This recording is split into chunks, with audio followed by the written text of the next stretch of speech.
আজকে আমরা আনবক্স করব Redmi Note 15 Pro ফোনটি।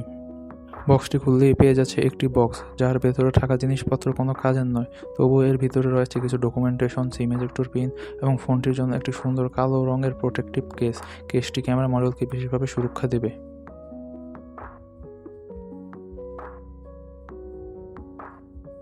এবার ফোনটির পালা। এটি একটি সাদা রঙের ভেরিয়েন্ট, যার পেছনের প্যানেলে ক্রিস্টালের মতো একটি টেক্সচার বা ডিজাইন রয়েছে। ফোনটির ডিজাইন এক কথায় মাশাআল্লাহ। বিশেষ করে ক্যামেরা মডিউলটি খুবই আকর্ষণীয়।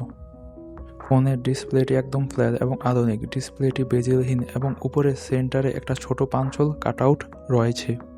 ফোনটি বুট করলেই সামনে রেডমি এবং হাইপার ওএসের ব্র্যান্ডিং চলে আসছে। এর মধ্যে আমরা বক্সে থাকা বাকি অ্যাক্সেসরিজগুলো বের করে নিই। এর বক্সে নিচের কম্পার্টমেন্টে রয়েছে একটি 45 ওয়াটের সুপারফাস্ট চার্জার এবং একটি সাদা রঙের USB-C কেবল। তো ভিডিওটি ভালো লাগলে ভিডিওতে একটি লাইক দিয়ে দিন এবং চ্যানেলটি সাবস্ক্রাইব করে আমাদের সাথেই থাকুন। ধন্যবাদ।